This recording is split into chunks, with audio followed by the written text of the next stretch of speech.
Hello everyone, before we begin today's story, I have a small favor to ask. Please hit subscribe and turn on the notification bell so you never miss our channel's new videos. It is quick, free, and the best way to support us in bringing you more dramatic stories. Your support means the world to us. Where are you watching from? Drop your city or country in the comments below. Thank you very much. Today's story is titled The Heir's Contract Bride. The heir who worked night shifts to feel human.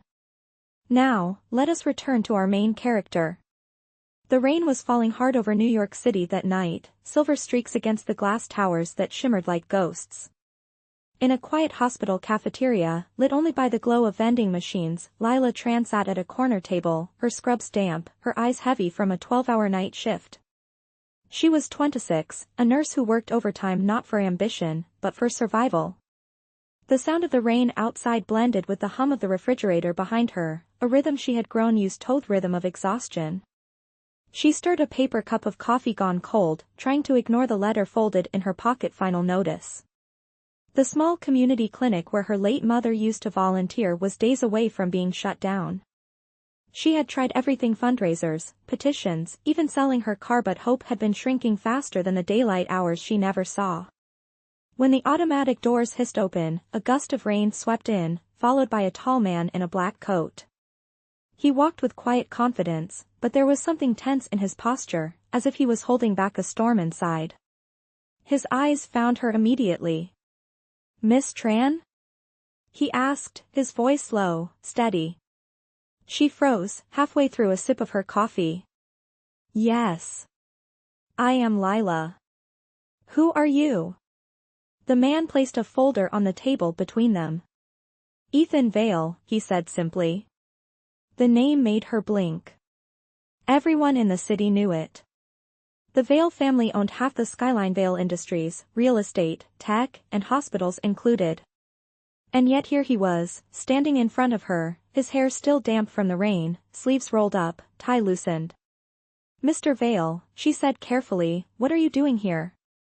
Did something happen at the hospital?" He looked at her for a moment, then took a slow breath. "Nothing medical. This is personal." He opened the folder, revealing a document with neat, cold lines of legal text and a single signature line at the bottom. "I want you to marry me," he said quietly. Her laugh came out sharp, nervous. "Excuse me?" "It is a contract marriage," Ethan continued. 6 months. In exchange, I will pay off the clinic's debt and secure its operation indefinitely. You will attend a few public events with me, act as my wife, and when the contract ends, we go our separate ways. The words fell like stones in the small cafeteria. She stared at him, waiting for the punchline. None came. "Why me?" she asked. "You could choose anyone." His jaw tightened. "Because you are the only one who said no." She frowned. "No to what?" "To me," he replied. "Last week, at the benefit dinner, you refused to serve me champagne because I was on my phone during a code blue. You told me, and I quote, 'If you cannot respect my patient, you cannot drink here.' No one has spoken to me like that in 10 years. I need someone real." The air between them hung thick with disbelief. She could feel her heartbeat in her ears. "You are serious," she whispered. "Deadly." He slid the pen toward her. "You have 48 hours to decide. But if you sign tonight, I will make sure the clinic stays open by morning." The clock on the wall ticked softly, each second louder than the rain outside. Lila looked at the contract, then at the man across from Heir who looked like he had everything, yet spoke as if he had nothing left. Her voice trembled when she said, "You are asking me to fake a marriage to save my mother's clinic?" Ethan nodded once. "No. I am asking you to save both of us." Outside, thunder rolled across the city, and for the first time that night, Lila was not sure if it was the storm outside or the one beginning inside her that would change her life forever. Lila did not sleep that night. The rain kept drumming against the window of her small apartment, and Ethan's words kept echoing in her head. A contract marriage. 6 months. Enough money to save the clinic. She paced the floor, her bare feet cold against the tile, every thought pulling her in opposite directions. She had always believed in earning her way, in working for every dollar. But this was not about pride anymore. It was about keeping her mother's dream alive. At dawn, she found herself at the hospital again, watching the sunrise reflect off the glass towers. Her reflection looked pale, tired, and uncertain. Before she could talk herself out of it, she took out her phone and texted the number Ethan had written at the bottom of the folder. "I will sign," she typed. A single message that would change everything. Hours later, she stood outside the tall glass doors of Vale Industries, the world of the rich and untouchable. Inside, the lobby looked like a cathedral of power-polished marble, silent security guards, and the faint scent of expensive perfume. When the elevator doors opened on the top floor, Ethan was already waiting. He was no longer the man in the rain-soaked coat.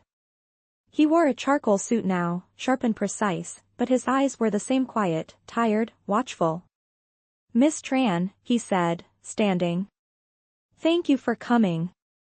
She nodded, clutching the folder to her chest. "I read everything twice," she said. "The contract is very specific." "That is the point," he replied. "No surprises." She hesitated, glancing down at the clause's confidentiality, public appearances, no personal involvement. It felt clinical, like a medical chart written about someone else's life. "Why do you need this, Ethan?" she asked softly. He studied her for a long moment before answering. "The board does not trust me. They think I am too reckless, too detached. My father's will requires me to appear settled before I can assume full control of the company. Marriage, real or not, fixes that. For them, it is about stability. For me," his voice trailed off, "it is about time someone looked at me without calculating what I am worth." Lila's chest tightened. She signed the papers in silence, her hand shaking only once. When she looked up, Ethan was watching her with a faint, unreadable expression. "Welcome to the Vale family," he said quietly.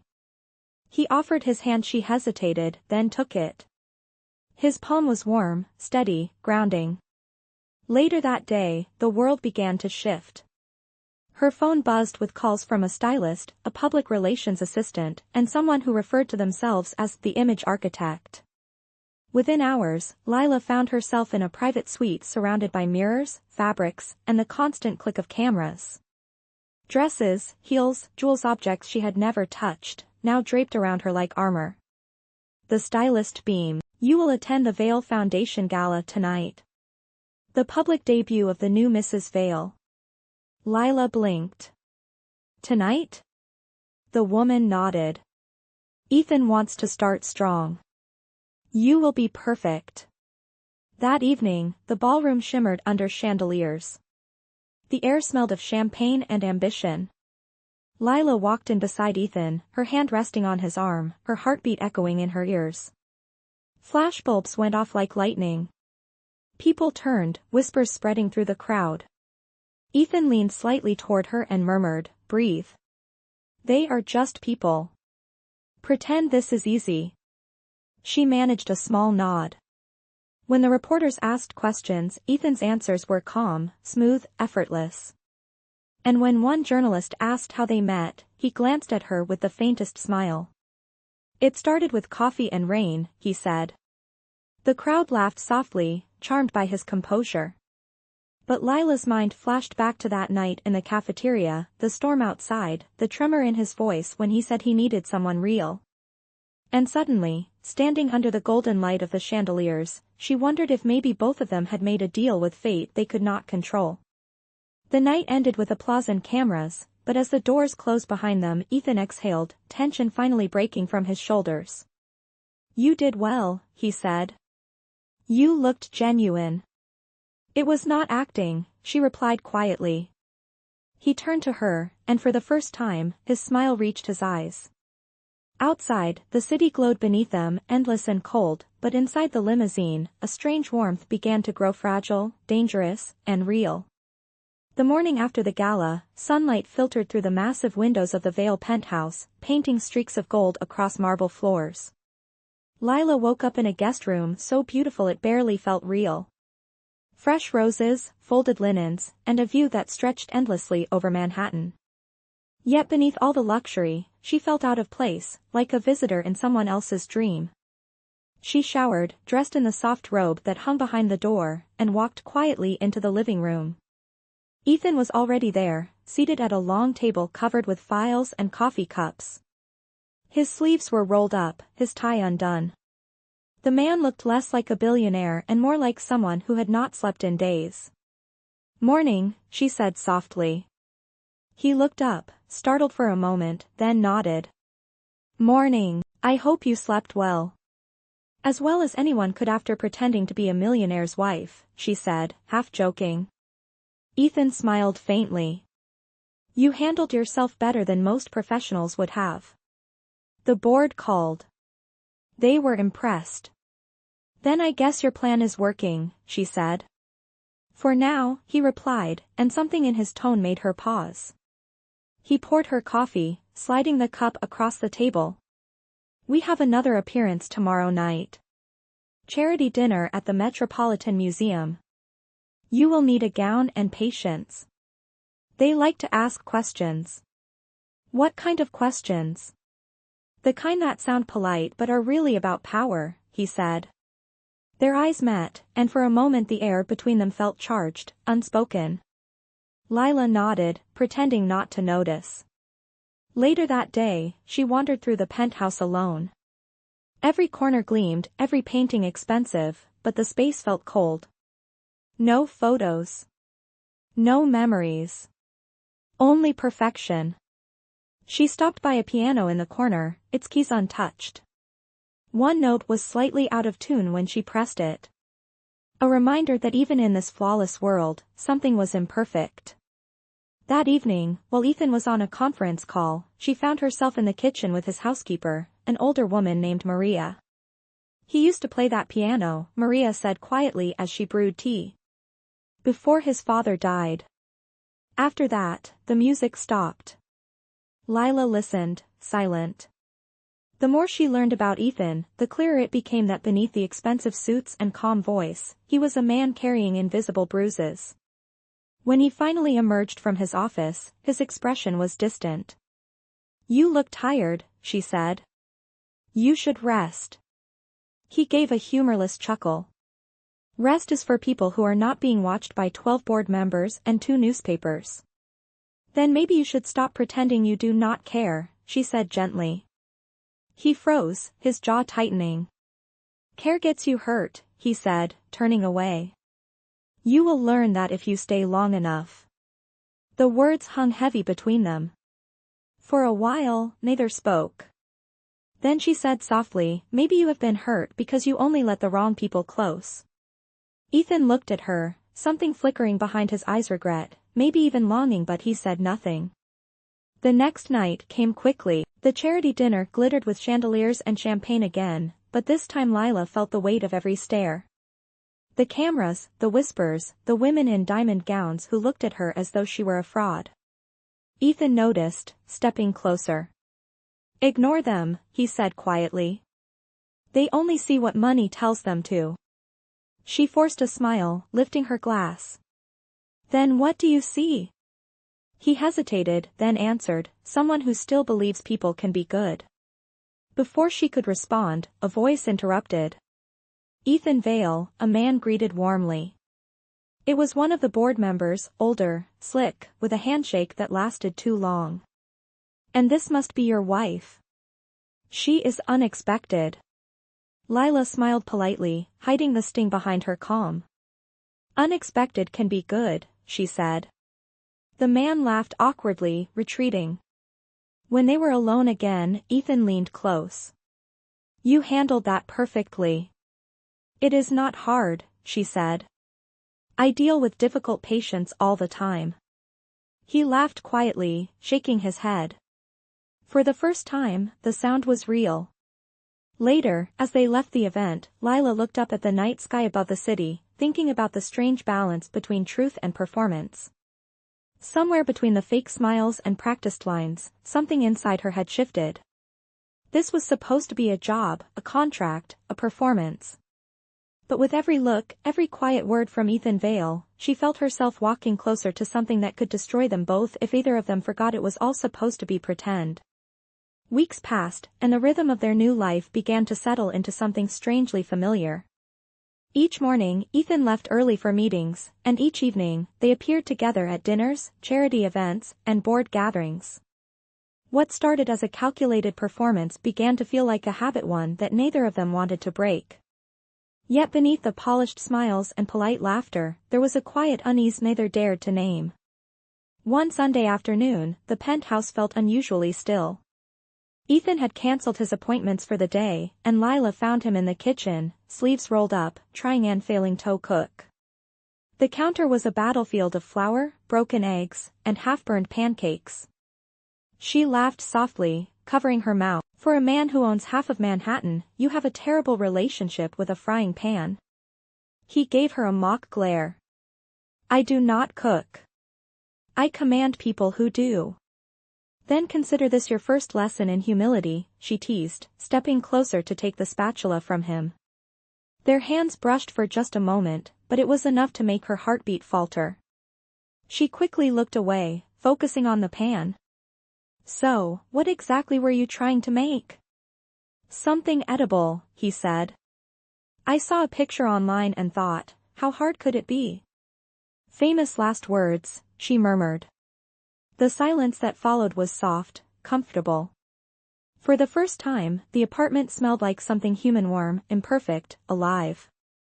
They ended up sitting at the kitchen island, eating half-cooked pancakes and laughing like two people who had forgotten who they were supposed to be. After a while, Ethan's laughter faded, replaced by a rare vulnerability. You make this place feel different, he said quietly. Like it is not just marble and glass. Lila met his gaze and saw a shadow behind his calm. You could have anyone, Ethan. Why me? Why this? He looked down at his coffee cup, tracing the rim with his thumb. Because you do not want anything from me, he said. Everyone else wants money, power, or control. You wanted to fix something broken, not own it. The words hung between them like a confession. Lila swallowed, feeling the edges of her resolve blur. This was supposed to be a contract, she said softly. It still is, he replied, though his voice did not sound convinced. That night, while Ethan worked in his study, Lila wandered into the grand hallway lined with family portraits. Near the end hung a photo of Ethan as a boy, standing beside his father, both in matching suits, both unsmiling. The resemblance was haunting. She stared at it for a long time before whispering, "You are nothing like him." She did not know Ethan was behind her until he spoke. "You knew my father?" he asked quietly. She jumped slightly, turning. "Only by reputation," she said. "The papers said he built an empire from nothing." "He did," Ethan replied. "But he never forgave anyone for reminding him that he used to be poor. He taught me everything about business, and nothing about being human." His eyes looked distant, the way they did when he remembered things he wished he could forget. Lila stepped closer, her voice gentle. "Maybe that is why you hired me. You needed someone to remind you that you still are." He smiled faintly, the kind of smile that hurts more than it heals. "Maybe," he said. "Or maybe I was just tired of being alone." The next morning, Lila woke early to find Ethan already dressed for a meeting. As he adjusted his cufflinks, she said, "You work too much." "I am trying to keep what my father built from falling apart," he said. "You cannot save everything by controlling it," she replied. He stopped, looking at her in the mirror. "And what do you suggest I do instead?" "Start trusting someone," she said simply. He turned to face her fully, the morning light casting a halo around him. "Maybe I already have." Her breath caught, and for a moment, the world outside disappeared, the city, the contracts, the rules. There was only the space between them and the truth they both pretended not to see. But then his phone rang, snapping the spell. he answered sharply, his tone shifting back to business. Yes, I will be there in 10 minutes. When he hung up, he was all steel again. We have a dinner with the board tomorrow night. They will be watching us closely. Then let them watch, she said, forcing a smile. He nodded once and left, but even after the door closed, the echo of his words lingered in her chest. Somewhere between pretending and feeling, something real had started to grow and neither of them was ready for what that meant. The board dinner took place in one of those restaurants that felt more like a museum than a place to eat. Crystal chandeliers reflected in mirrored walls, and every conversation around the table carried the weight of money and quiet judgment. Ethan and Lila arrived together, side by side, dressed to perfection. But underneath the poise, Lila could feel the tension radiating off him like heat from steel. As soon as they were seated, the questions began, masked as small talk but sharpened like knives. Mrs. Vale, how is married life treating you? One of the older board members asked, his smile too polished to be kind. Lila smiled back with practiced grace. It is an adjustment, she said lightly.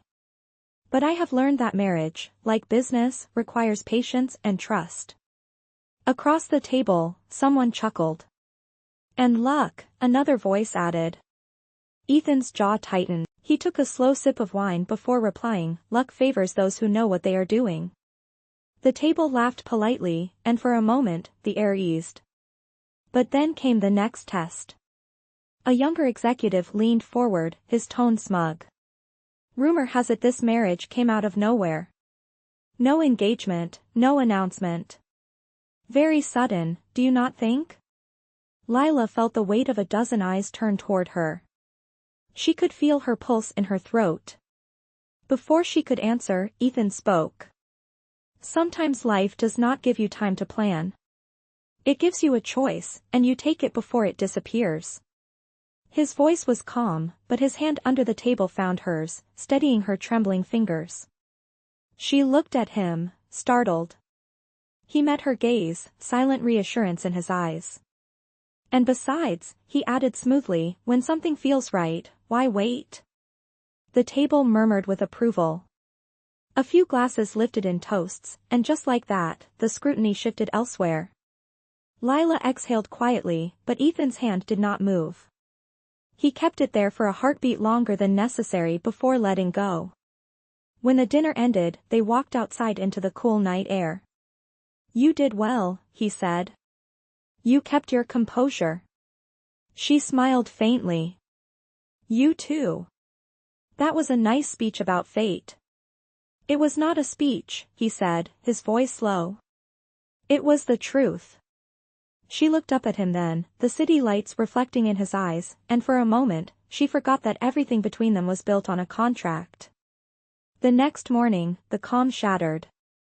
Headlines spread across every financial page: Ethan Vale's secret marriage under investigation.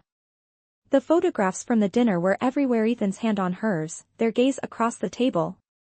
The media called it a scandal, questioning her background, her motives, her right to even stand beside him. Lila stared at the screen in disbelief. They think I married you for money, she whispered. That this is all a scam. Ethan's face hardened. Ignore it. The board will handle the press. Ignore it, she snapped, hurt cutting through her voice. This is my name too, Ethan. My face, my reputation. He looked at her then, really looked, and something inside him cracked. I am sorry, he said quietly. I should have protected you better. But it was too late. The story had already taken a life of its own. That evening, as they left the office together, reporters swarmed the steps. Cameras flashed, voices shouted questions. Mrs. Vale, how much were you paid to marry him? Are you his charity case? Lila froze, unable to move. Ethan pulled her close, shielding her from the flashes, his voice firm. That is enough, he said sharply. No comment. He guided her through the crowd, his hand tight around hers. When they reached the car, Lila's eyes glistened. They do not see me as a person, she said softly. Just a headline. Ethan's voice softened. Then let me show them who you really are. But she shook her head. No, Ethan. You cannot fix this with money or power. She pulled her hand free, her voice trembling. You wanted a contract. Remember? This is part of it.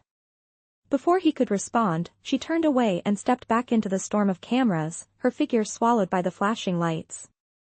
Ethan stood there, silent, watching her disappear into the chaos, realizing for the first time that what had begun as a business arrangement was now something far too real to control.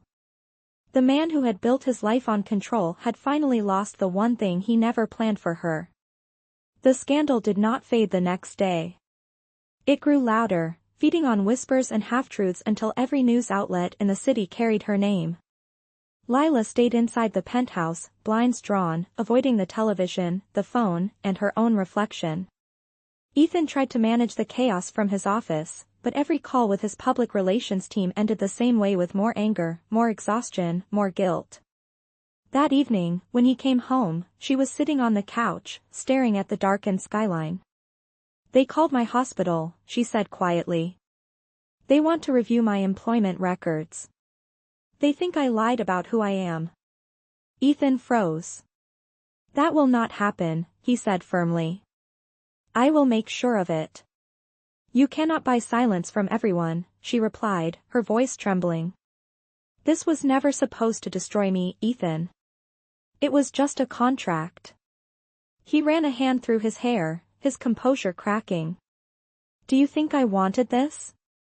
I do not know what you want anymore, she whispered. But I know what I have lost. She stood, walked to the door, and picked up her bag. I need space. I need to remember who I was before this. He took a step toward her. Lila, please, do not go out there right now. It is chaos. She looked back once, her eyes glistening. It already is. And then she was gone. Hours later, Ethan sat alone in the living room, surrounded by silence. The headlines on his phone blurred into static. For the first time in his life, power meant nothing. He poured himself a drink but did not touch it. Instead, he stared at the piano in the corner, the same one that had not been played in years, and thought of her laughter, her steady hands, her voice when she said his name like it mattered. Outside, the city buzzed, indifferent. The next morning, his assistant burst into the room with urgent news. Sir, the board has called an emergency session. They are questioning your leadership. They think this scandal has made you a liability. Ethan's expression hardened. Of course they do. They are considering removing you as CEO, the assistant added. He straightened his tie and said calmly, then I guess I will have to remind them who built this empire. Across town, Lila walked through the small clinic she had fought so hard to save. The staff looked at her with pity, not judgment, but it still hurt. She spent the day helping patients, doing what she knew best, healing others, even as her own heart fractured quietly. That night, as she left the clinic, she found a sleek black car waiting outside. The window rolled down, revealing Maria, Ethan's housekeeper. Miss Tran, Maria said softly, he has not been himself. Please, talk to him. He will not admit it, but he needs you. Lila hesitated, torn between anger and concern. Finally, she nodded. When she arrived at Vale Tower, the building was nearly empty. The elevator carried her to the top floor, where the sound of a heated argument echoed down the hallway. She followed it to the boardroom. The glass doors were half open, revealing Ethan standing before a row of executives. You think you can replace me, he said, his voice calm but cold. You would not have half this company without me. One of the board members sneered. You are reckless, Ethan. This marriage stunt, this scandal has cost us millions. You want stability? Ethan said, stepping forward. Then let me show you what stability looks like. He clicked the remote in his hand, and the projector came to life. A presentation filled the screen. The Lila Tran Foundation, a joint initiative to fund community hospitals across the country. Lila's name was in the title. The board murmured. Ethan continued, his tone steady. This company has spent years building walls of profit. It is time we built something that saves lives. You call it a scandal. I call it purpose. The room fell silent. At the back of the room, Lila stood frozen, tears stinging her eyes. She had not known. When the meeting ended, the board left quietly, too stunned to argue. Ethan turned and saw her. For a moment, neither spoke. Then she said softly, "You used my name." "Our name," he corrected. "It was never about pretending, Lila. Not for me." She stepped closer, anger and tenderness colliding in her chest. "Why would you do that after everything?" He exhaled slowly. "Because you reminded me that power means nothing if it cannot heal. You reminded me who I used to be." She looked up at him, tears spilling down her cheeks. "And what are you now?" "Someone who finally understands what it means to feel human," he said. For the first time in weeks, she smiled, small and trembling. He reached out but stopped short, letting her decide. After a long pause, she placed her hand in his. The city lights outside shimmered like stars, and for the first time, silence between them felt like peace. The next few days blurred into a quiet rhythm. The press slowly shifted its attention elsewhere, and the city began to forget the noise that had nearly destroyed them. Inside the Vale penthouse, the air felt lighter, but the distance between Lila and Ethan remained a fragile calm built on unspoken words. One evening, Lila sat at the piano, her fingers tracing the ivory keys. She pressed one softly, and the faint note drifted through the room. Behind her, Ethan appeared in the doorway, his tie loosened, his expression unreadable. "You fixed it," he said quietly. She smiled without turning. The middle note was out of tune. "I asked the technician from the hospital to help." "You could have just told me," he said. "I did not think you would notice." He walked closer, leaning on the piano, his gaze softening. "I notice everything about you, Lila." The confession hung in the air. She looked up, her pulse quickening. "Ethan, this was supposed to be temporary. A contract." He nodded slowly. "I know, but somewhere between pretending and protecting, I forgot which parts were real." She looked away, her voice barely above a whisper. "Then maybe we both did." Silence filled the space, heavy but not painful. Then he said, "The foundation launch is tomorrow night. The first hospital under your mother's name will open next month. I wanted you to be the one to announce it." Lila blinked in surprise. "Me? Ethan, this is your work." "No," he said firmly. "It is ours." The next evening, the foundation gala filled the same ballroom where they had first appeared as husband and wife, but this time, it felt different. There were no whispers, no forced smiles, only applause and light. Lila stood at the podium, her hands trembling slightly as the crowd quieted. "When we began this journey," she said, her voice steadying, "we thought we were saving a building. But what we found was something greater, a reminder that healing begins with compassion. And sometimes, it takes losing everything to remember what truly matters." When she stepped away from the microphone, the audience rose in a standing ovation. Ethan was waiting at the edge of the stage, pride shining in his eyes. As she reached him, he leaned close and whispered, "You were incredible." "So were you," she replied, smiling. He offered his arm, and together they walked down into the crowd, flashes of light surrounding them. Later, outside on the terrace overlooking the city, Ethan turned to her, his voice quiet but sure. "Do you regret saying yes, that night in the hospital?" She thought for a moment before answering. "No," she said softly. "Because even if it started as an agreement, it taught me what love built on truth looks like." He took a breath, his next words careful but certain. "Then let us start again. No contracts. No conditions. Just us." Lila looked at him, the man who had once hidden behind wealth and control now standing in front of her with nothing but sincerity. And what happens if we fail? She asked. Then we fail honestly, he said, smiling. Together. She laughed quietly, the sound soft against the hum of the city below. He reached for her hand, their fingers intertwining, and for the first time, there were no walls, no lies, just the simple, human truth of two people who had finally learned to be real.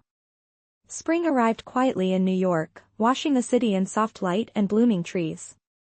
The Vale Tran Foundation had become a success story overnight, and for the first time Ethan and Lila found themselves free of scandal, free of contracts, and free to simply exist. They spent mornings at the clinic, helping with patients and planning expansions, and evenings walking along the river, where the world finally felt quiet enough to breathe. Yet even in peace, both of them carried the memory of how fragile everything had been. One night, after a long day of meetings, Lila returned to the penthouse to find Ethan waiting on the balcony. He was leaning against the railing, the city spread beneath him like a galaxy of lights. "You are late," he said gently. "The board meeting ran long," she replied, setting down her bag. "You would have been proud. They approved funding for 3 new community hospitals." He smiled. "I am already proud." She joined him at the railing, the cool air brushing against her hair. "Can I tell you something?" she asked. "Always." "I never thought this life was meant for me," she admitted. "The dinners, the cameras, the headlines, it used to terrify me. But now, it feels lighter. Like I finally belong here, not because of what I have, but because of what we built." Ethan looked at her, the faintest hint of awe in his eyes. "You do belong here. You made this world better, Lila. You made me better." For a moment, neither of them spoke. The city hummed below, alive and infinite. Then Ethan said softly, "Tomorrow marks 6 months since you signed that contract." Lila laughed quietly. "You remembered?" "Of course," he said. "It was the best mistake of my life." She smiled, teasing. "And now that it is officially over, what happens next, Mr. Vale?" He turned to her fully, his voice calm but certain. "We rewrite the terms." She frowned playfully. "New conditions?" "Only one," he said. "No expiration date." He reached into his pocket and pulled out a small velvet box. Her breath caught as he opened it, revealing the same ring he had given her the night they signed the contract, but now, the inside was engraved with new words. "No more pretending." "Ethan," she whispered, eyes wide. "This was never supposed to be real." "It was real the moment you said yes," he replied. "But I want it to mean something different now. No deals. No obligations. Just love, and the life we choose." Her hands trembled as she touched the ring. "You sure you want a woman who burns pancakes and argues with billionaires?" He smiled. "That is exactly who I want." The city lights reflected in her eyes as she nodded, tears slipping down her cheeks. He slipped the ring onto her finger, the metal warm from his touch. Then, softly, he said, "Marry me again, for real this time." She laughed through her tears. "Yes, Ethan. For real." He pulled her into his arms, the sound of the city fading beneath them. For a man who once built walls of glass and steel to keep the world out, Ethan Vale had finally found the one person who made him feel human again. And as they stood there under the endless New York night, their story, once a contract, became a promise. The wedding was nothing like the first one. There were no lawyers, no contracts, and no board members watching from the corner of the room. It was held at the small community hospital that Lila's mother had once fought to keep alive. The halls were filled with flowers, laughter, and the quiet hum of life returning after years of struggle. Ethan wore a simple gray suit, his tie slightly crooked, and Lila stood before him in a white dress that she had borrowed from one of the nurses. The sunlight streamed through the windows, catching in her hair, and for a moment, he forgot that there was anyone else in the world. When the ceremony began, the officiant smiled and said, "This time, no signatures, just hearts." Ethan took Lila's hands in his voice slow but steady. When I met you, I thought I was saving myself from a scandal, he said. But what I found was the only thing I had been missing, someone who looked at me and saw a man, not a name. Lila's eyes shimmered as she replied, you once told me that caring gets you hurt. But you taught me that caring also heals. You showed me that love does not have to be perfect, it just has to be honest. A soft wind moved through the room, rustling the flowers, and the moment she said I do, the world seemed to exhale. Applause filled the space, warm and real. Ethan leaned forward, kissed her gently, and for the first time, there was no pretense, no walls, just truth. After the ceremony, they stepped outside into the courtyard where patients, doctors, and friends gathered to celebrate. Children ran between the tables, nurses clapped, and Maria wiped her eyes proudly. The sign above the new wing read, the Tran Memorial Center for Healing. Lila turned to Ethan, her voice soft. You did this. He shook his head. We did this. As evening fell, the hospital lights glowed against the deepening sky. Music played softly from a small speaker, and Ethan and Lila danced barefoot on the grass. The sound of her laughter mixed with the hum of the city beyond the gates, and for once, everything felt right. Do you ever miss the old life? She asked. The boardrooms, the power, the control? He smiled, pulling her closer. Not for a second. I used to think being untouchable made me strong. Now I know that being human makes me free. She rested her head against his chest. Then we are both free. The stars appeared above them, faint but steady. In that quiet space between past and future, they found peace. Ethan glanced down at her, the woman who had walked into his storm and somehow turned it into light. You know, he said, this all started because you said no to me. Lila laughed. And I would do it again if it brought me here. He kissed her forehead, whispering, here is exactly where I want to be. As the night deepened, the city around them faded into a blur of lights, and somewhere far away, the rain that had once marked their beginning began to fall again, gentle this time, like a blessing. In a world built on contracts, two people had finally chosen something real. Not wealth, not reputation, but love, the kind that asks for nothing and gives everything. And that was how their story ended, not with a deal, but with a promise kept.